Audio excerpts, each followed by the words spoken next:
Hello ladies and gentlemen, this video is a commentated playthrough of Ghouls'n, originally released in 1988 for the Capcom Play System CPS-1 arcade board. Since this video will cover the whole game, I recommend playing it first if possible. This little scene plays out if the cabinet is left idle. It recaps the ending of Ghosts and Goblins, but because it's on a new generation of hardware, the sprites are redone. It's more efficient to use the new graphics, but that inconsistency would have been eye-catching at release. I don't know if it's the first game ever to depict a scene from its predecessor after a significant jump in graphical complexity, but it must be an early example at least. The implication is that Arthur went away for 3 years, which is how long elapsed in real life between both games. Before we begin, I'd like to pose a little problem for you. Despite this game's notorious difficulty, the first stage is a gentle introduction to a feature which is easy to overlook, but was unusual at the time. See if you can figure out what I mean, and I'll explain later.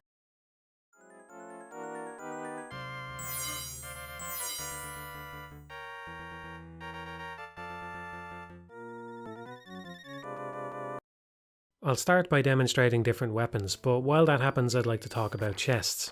The contents of chests aren't random, there's a consistent pattern, so I knew this one would be a magician.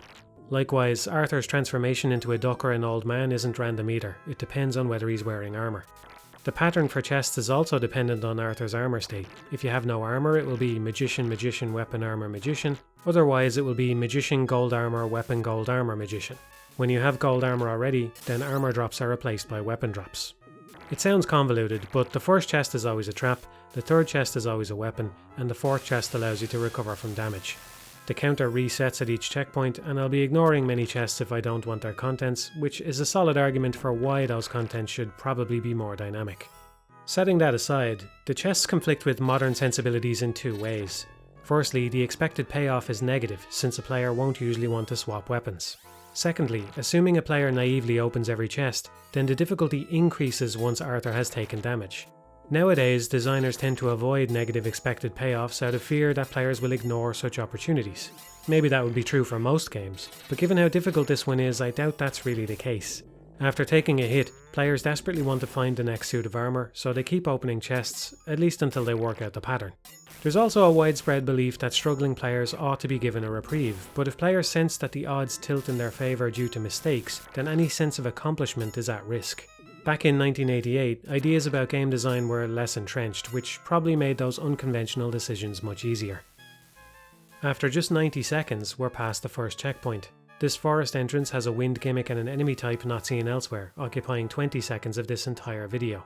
Ghouls and Ghosts has phenomenal pacing, not just because it goes through its concepts with such rapidity, but also because it's not monotonous either.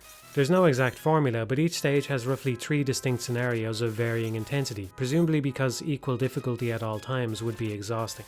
Some enemies and assets are reused, but a lot aren't. Those evil faces on the trees only appear at this location. The wiggling roots are also a pretty sophisticated enemy type with a bunch of connected sprites, hitboxes and weak points. Presumably the reason you don't see this kind of pacing more often is because it's worrying to generate those unique art and programming assets only to use them so little. Maybe it's fair to say that Ghouls and Ghosts is a 15-minute game, but it took me a lot longer than 15 minutes to play it this smoothly. In other words, I haven't just spent 30 seconds with those tree roots, in totality it's upwards of an hour at least. Developers use lots of different tricks to get the most out of their assets, but simple replay value is still an effective approach because it applies to the entire game. In theory, higher replay value results in a higher average number of replays, which means that those assets actually do see plenty of use.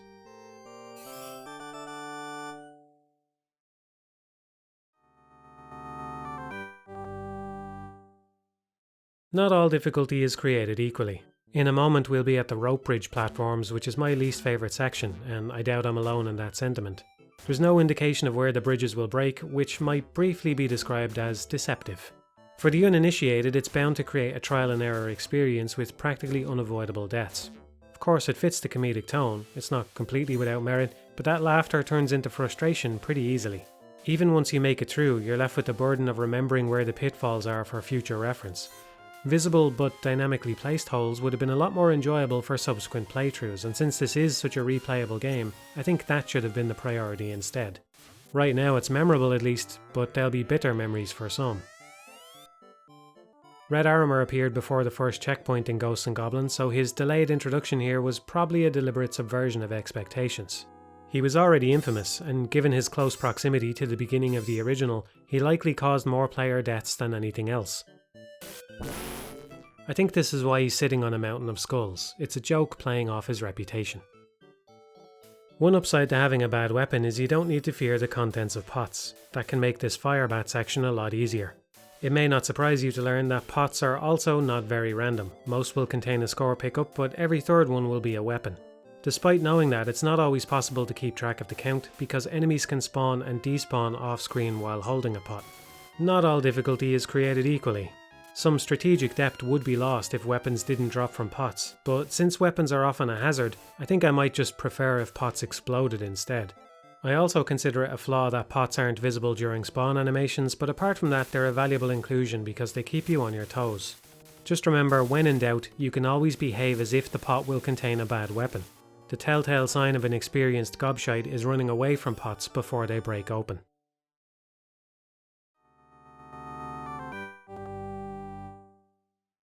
Naturally, the developers wanted to exploit Arthur's newfound ability to shoot upwards. Part of the fun with that giant tree in the first stage comes from picking off vultures while they're still perched.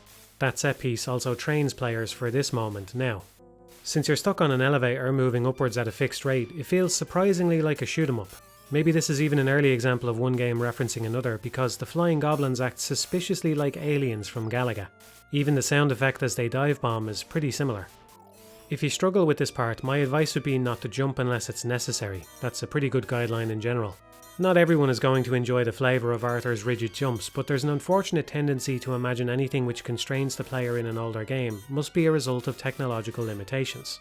For reference, Super Mario Bros. 3 released the same year as this game on much weaker hardware.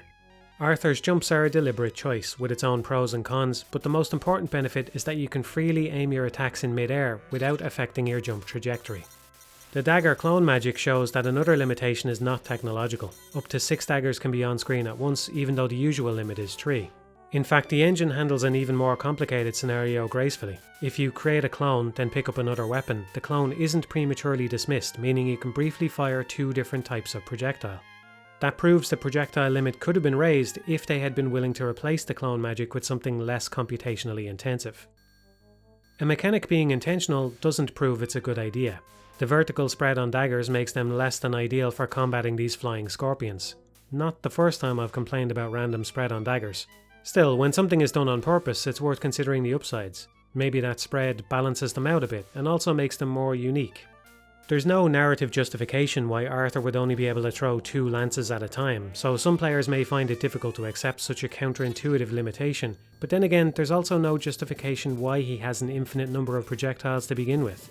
It's just one of those contrivances you have to take for granted, and mechanically it's distinct from a fixed rate of fire since it means that getting in close allows you to attack more quickly.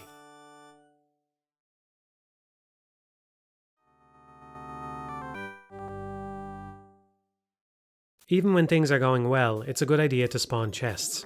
This environment is so constrained it can be difficult to avoid picking up random weapons, so having backup chests allows you to keep your options open and recover more quickly if necessary. As you probably already know, chests only appear once Arthur touches a certain part of the stage.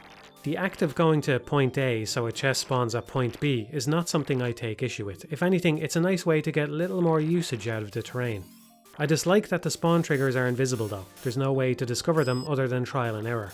Many of the triggers are in reasonable enough locations, which can be guessed with some intuition, and others are possible to stumble into when you're running away from an attack or even when you take knockback. I avoid using guides until the bitter end, so I think I'm still missing the location of a few, and this playthrough definitely doesn't show them all.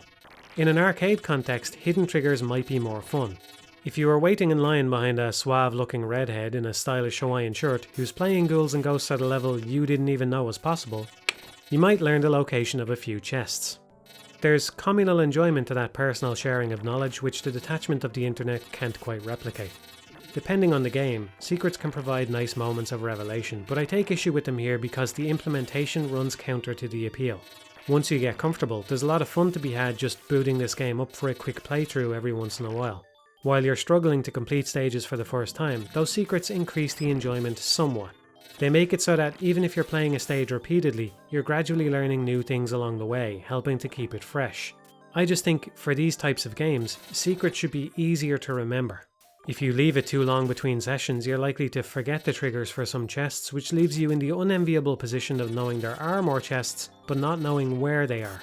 It makes me feel like I'm at a disadvantage, which has nothing to do with my ability to handle the core gameplay. If I want to retain my ability to have a fun replay of Ghouls'n, then I have to hold on to this arcane knowledge somewhere in my brain. Either that or look up a guide, which I find dissatisfying. With better signposting, maybe that could be avoided. Ideally, secrets would be hidden so they're not immediately obvious, but would also seem obvious in hindsight, making them more memorable. I admit that's much easier said than done, especially with the hardware restrictions of the time, but it's how I feel. To be fair, the fourth chest is the most valuable one, and each checkpoint has at least 5, so there's some lenience, but depending on which ones you forget, you can find yourself at a significant disadvantage. Although it's a big difficulty spike, Ome here might be my favourite boss. It just gels nicely with the core gameplay because it takes more strategy than any of the others. The outer hearts are dangerous to attack because they're close to the edge, so damage can knock you into an instant death. The middle heart is dangerous for a different reason because most weapons can't easily hit larvae while you're on top of the hill. My advice is not to stay in the middle for long, and don't try to attack hearts as they appear. By the time you position yourself over a heart, it'll probably just close back up. It makes more sense to attack whichever is safest and just hope it becomes vulnerable while you're at it. Even if that sometimes takes a while. There's a platform which extends outwards after this fight, but it only goes as far as Arthur's current position, so try not to jump left at the end. I can't help but wonder how many deaths have been caused by this one trick alone. It's fascinating the amount of damage a single line of code can do.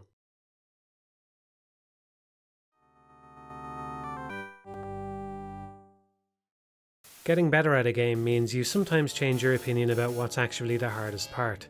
I still can't believe I'm saying this about a stage that starts with 4 red armors, but those bone dragons are worse.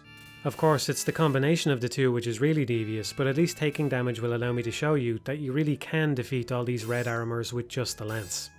Giving you a full strategy breakdown would take too long, but the most important thing to understand is they have 2 different swoops. One is a bit slower and will probably hit unless you move out of the way. The other is faster, but not aimed at Arthur. If they do the fast swoop, they'll follow up with a second swoop, which is the really dangerous part. It's a feint into a real swoop basically. This one's about to do it now. There are plenty of other nuances to their behaviour, but if you can tell the 2 swoops apart, that's the biggest hurdle. You essentially can't hit red armors unless they're in the middle of an action, so there's not much point firing blindly at them. I don't have a full technical breakdown of their inner workings, but one detail I noticed is that firing projectiles the wrong way usually doesn't cause them to dodge.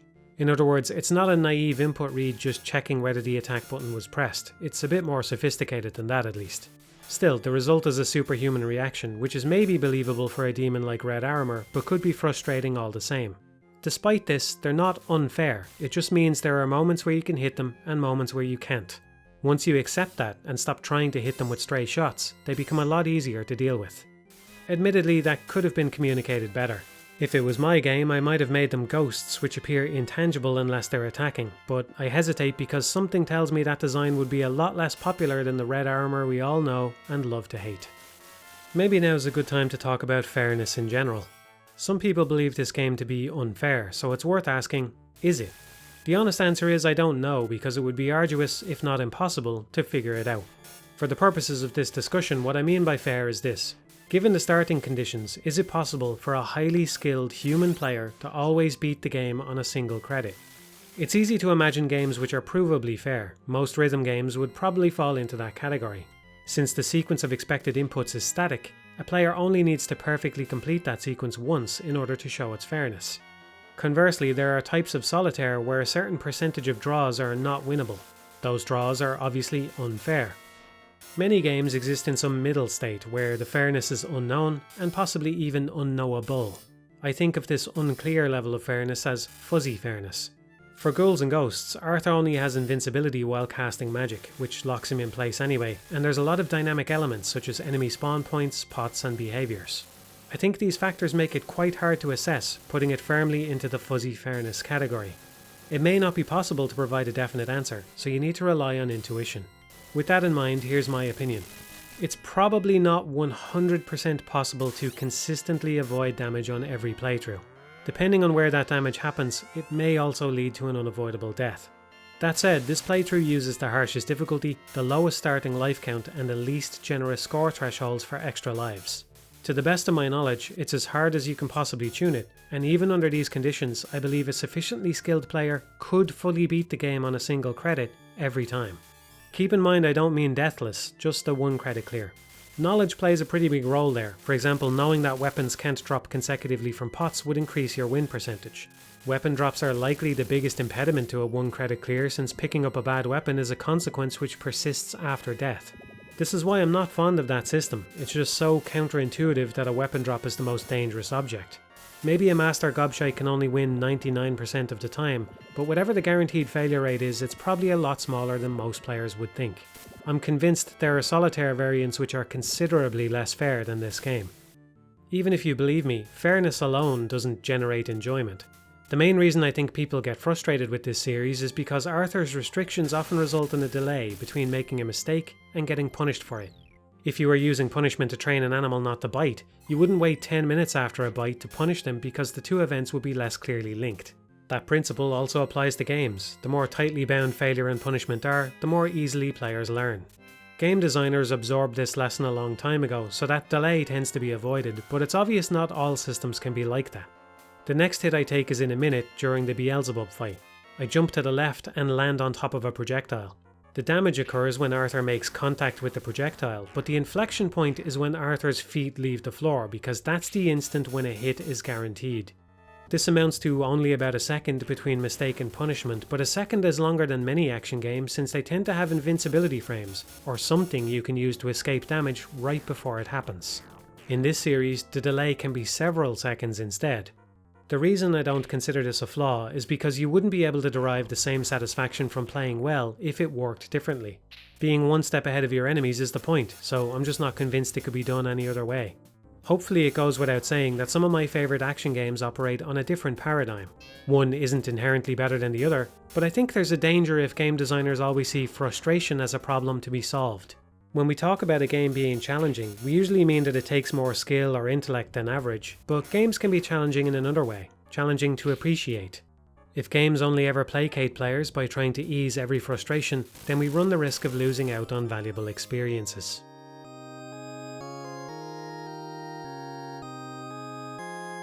Booting Arthur all the way back to the start might seem cruel or spiteful, but it's worth remembering that if you played Ghouls'n when it originally released, every attempt would have cost you money. Some arcade games have no ending, but plenty of them do, and I imagine proprietors preferred it that way to foreclose the possibility of some Irish rogue coming in and monopolising the machine for the price of 1 credit.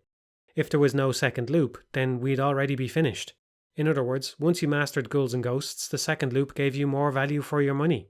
That's a kinder way to think about it. Maybe you can also see it as a message from the developers, implying that the game is more fair than you might suspect. Even though we were just told to open magic boxes, the order of contents hasn't changed. Whether you have gold armor or not, this box will still be a magician. If you remember that tease from the beginning, did you figure out what subtle feature is introduced here? I was talking about slopes. This level starts on flat ground, then continues with 3 successively larger hills, acclimating players to the idea of slopes. It's an easy feature to overlook, but the original Ghosts and Goblins didn't have any. Neither did the original Super Mario Bros., Metroid, Castlevania, Mega Man, and so on. Donkey Kong is an obvious exception, but it's a pretty big outlier and those slopes are less complicated. Even many modern 2D games forgo slopes because they actually present a non-trivial technical challenge, especially if you want to make them robust. For an example of a complication that slopes generate, look at Arthur walking to the right down this hill. Left and right movement is handled by decreasing or increasing the character's horizontal position, but if all you do is move him a few pixels to the right, he'll be hovering over the ground. Only when gravity kicked in on the next frame would he drop down to the ground, which would create bouncy and unenjoyable behaviour. Many engines solve this problem by having a tolerance where they'll detect that the ground has dropped out by only a few pixels, then snap the character downwards. This solution can create problems of its own because you have to disable that snapping behaviour under certain conditions. If Arthur jumps down a slope, that jump needs to land naturally rather than snap to the floor. Going up a slope is complicated for different reasons. Snapping the character to the floor also technically increases the overall movement speed of that character, even when going uphill. So, depending on the type of system you're trying to create, you might need to address that by reducing walk speed while ascending. Obviously these problems are surmountable, and many developers have solved them effectively, but if you pay attention, you might be surprised how often slopes cause little problems or inconsistencies, even nowadays.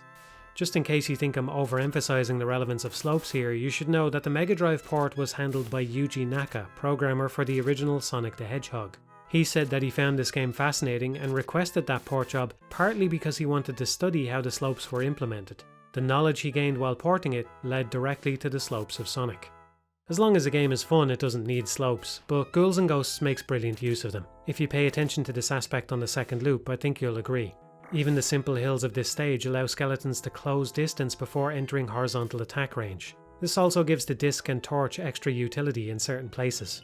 It can be inspiring to play older games because when these technologies were new, they felt novel to the designers who were suddenly able to use them. That drew their design efforts towards these new playthings, like slopes, causing them to extract value from that novelty, which we take for granted.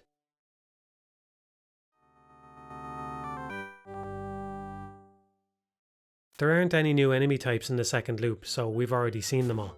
These turtles are particularly multifaceted. They can bounce, walk, hide in their shell, shoot projectiles and be stacked on top of each other, which is a remarkable amount of depth for a single enemy in such a short section. On the one hand, it's nice that earlier stages have exclusive content, but on the other hand, those turtles probably could have been utilised more effectively. We often use the word enemy when discussing games, but enemy implies an amount of agency which isn't always there. These flying scorpions just move across the screen, so if their sprite was replaced by a giant arrow, you'd probably refer to them with a different term. I'm not seriously advocating that we start calling them obstacles, but my point is just that the word enemy sometimes hides an important distinction. Several of the most commonly recurring enemies in Ghouls' Ghosts truly are enemies because they have multiple behaviours and they try to pick an appropriate one to kill Arthur. A game isn't automatically better just because individual enemies are more complicated, but when the appeal is about careful planning and execution, it can greatly enhance the experience. An enemy with multiple behaviours represents multiple possibilities, just like how the contents of a pot aren't known until it breaks open. That allows for more than one threat to occupy the same space, which is particularly important for 2D games since there is less space than 3D ones. Compared to obstacles, enemies do have a subtle downside. Players are more reliant on intuition to predict what an enemy can or can't do. Since games aren't bound by the same laws of physics as our own world, it's possible to imagine that a pigman can also fly. Straightforward obstacles mostly sidestep that issue, allowing even new players to act with confidence. A few surprises can be enjoyable in its own way, but designers have to be careful not to go overboard so that players understand what they're up against.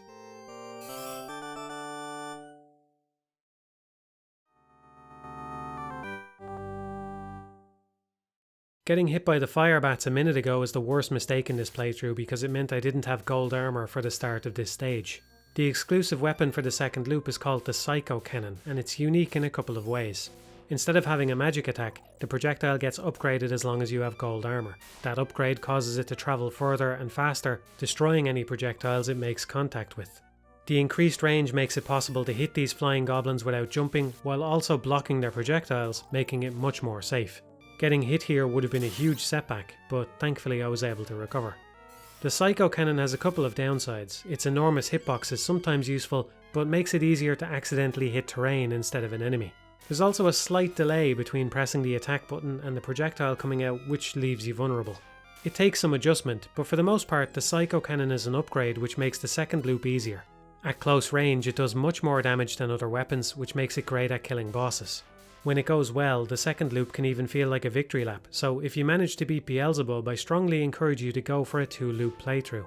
The effort required to get that second loop is a lot less than getting the initial clear, so you might as well go for it. By the way, the name Psycho Cannon is a direct translation from the Japanese, and I have no idea why they called it that. Personally, I find these tongue platforms to be the hardest section, or at least the most inconsistent. One detail I've noticed here is that the blue flames look like they're out of position. Aesthetically, they would be more appealing and make more sense if they were centered on the gargoyles' heads, like a brazier in the middle or something. Apparently, while developing Ghosts and Goblins, they put an early version in arcades, then adjusted the parts players got through with relative ease. I suspect they took a similar approach here, although I couldn't confirm it. Depending on the scorpion spawns, it really does feel like it requires complicated split-second decisions which approach the limit of what's humanly possible. That can be enjoyable in its own way, but the results are highly variable, which has some downsides. An unusually hard pattern can feel like getting cheated, but an unusually easy pattern can feel dissatisfying as well.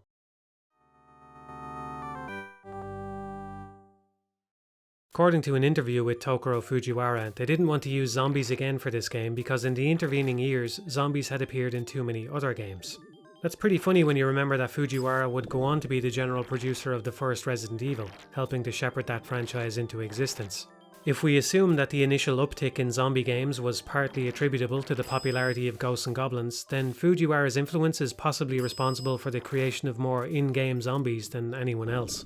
The basic enemy role is filled by skeleton murderers instead, and I'd like to take a moment to praise what a charming presentation they have. These guys have several spawning animations depending on where they're coming from, and they even dig back into the ground if you avoid them instead of just disappearing off screen. There's also a couple of gaps on the lower route of this section which they can jump over. Pretty impressive for the time. One nice detail is that they have a quick animation of slashing their side which plays when they make contact with Arthur. It's not a weapon with its own distinct hitbox or anything, it's still just contact damage, but I think that animation makes it a little easier for players to accept. At least it looks like they're attacking you somehow instead of just bumping into you. I've occasionally seen vitriolic hatred for contact damage, which I don't quite share. If a game has sloppy sprite work or annoying enemies, then I agree it can be infuriating, but it's not inherently bad. Sometimes I wonder how often the common sentiment about a mechanic could be turned around simply by changing the presentation. At the very least, I consider this another small way Ghouls and Ghosts was ahead of its time. Animating the enemy upon contact damage seems like a relatively easy, worthwhile way of reducing player frustration, and yet in my experience it's still not the default. The humorous tone is another example of what I mean. When Red Armor comes along with his cheeky grin and strips Arthur into a pair of boxer shorts, most people will find that less frustrating than the exact same mechanics with a more serious presentation. Maybe in the first game that tone combined with the brutal gameplay as a happy accident, but they definitely leaned into it here. It's cartoony and funny, but doesn't shy away from depicting grim or grotesque scenarios. This might just be a personal bias of mine, but somehow I feel the comedy makes it more grim, and the grimness makes genuine moments of levity stand out. I still find Arthur's celebration pose at the end of each stage quite charming. Not a lot of games opt for this tone, and even fewer succeed at it. At the very least, Arthur in his boxer shorts is an absolutely iconic image, although most of us imagined they were love hearts when they're actually strawberries. The most amazing thing about this is that medieval men often wore an undergarment called a brace, which is actually pretty similar to boxer shorts. The best jokes tend to have some basis in reality.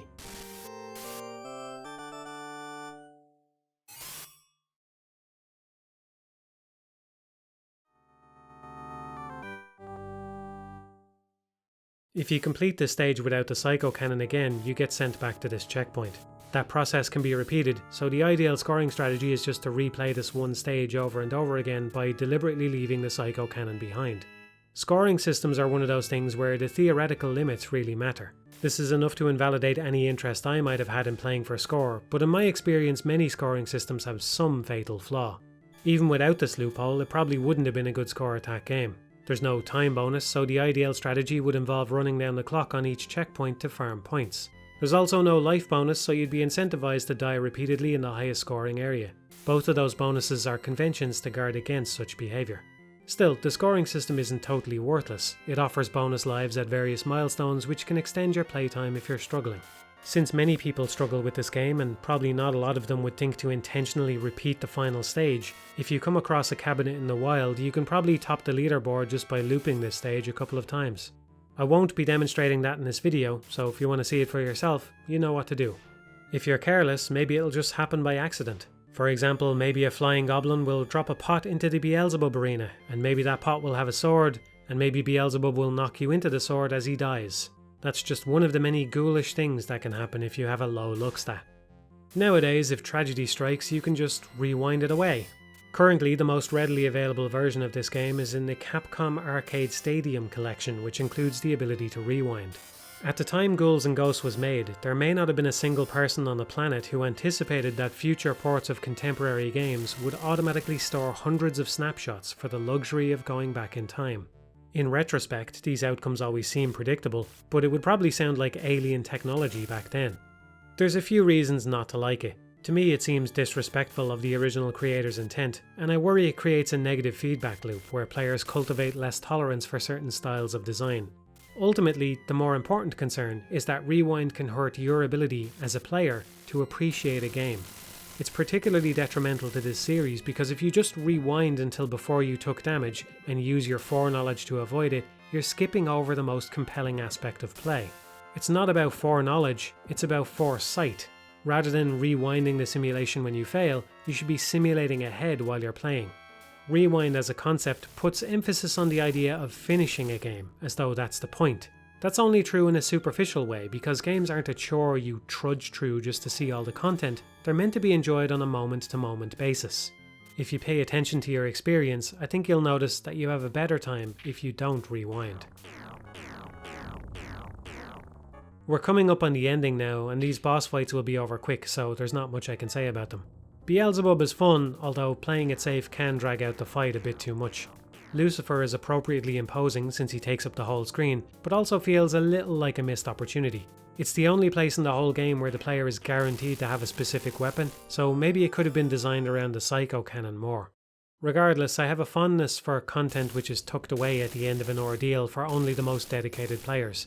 Even if it's not much, it feels rewarding to see something new, so to me this feels like the strawberry on top of an already fantastic game.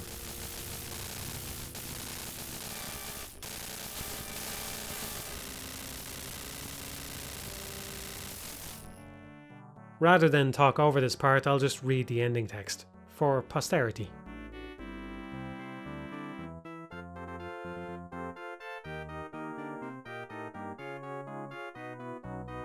Congratulation! Lucifer restored the Ghouls'n world, which had vanished 3 years ago.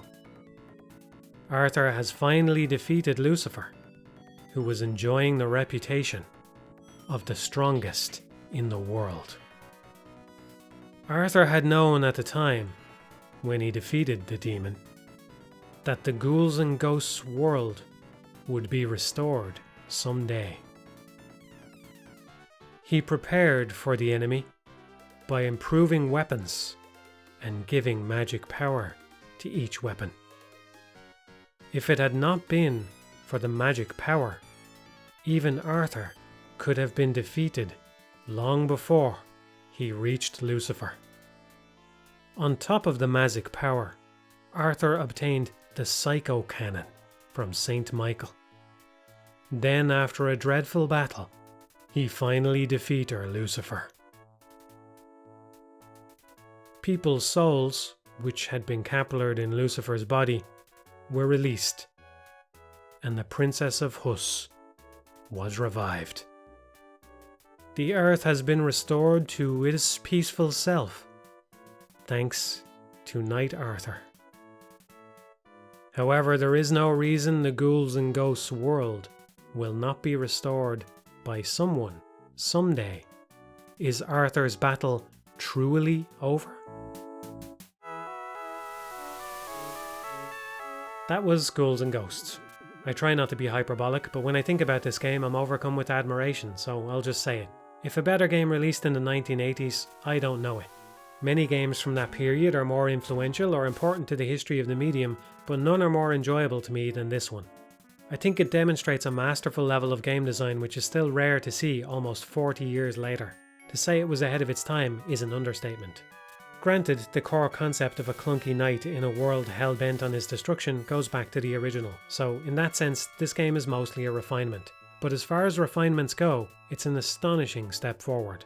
The movement of Arthur and his opponents is just right, generating innate fun which was harder to find in the first game.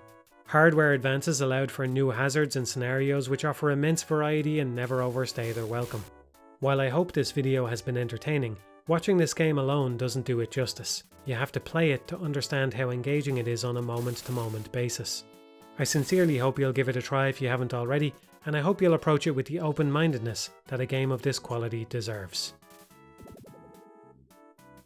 Anyway, I don't think it's tonally appropriate to end on some kind of impassioned plea. The game is too irreverent for that, so it's time to confess something. I recorded this entire audio commentary track in my underwear. If you ever see what I look like, it'll probably ruin this whole video.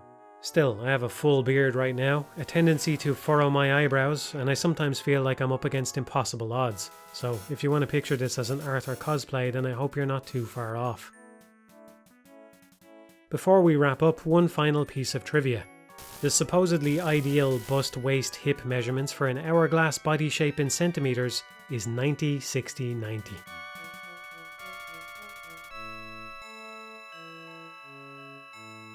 Not bad.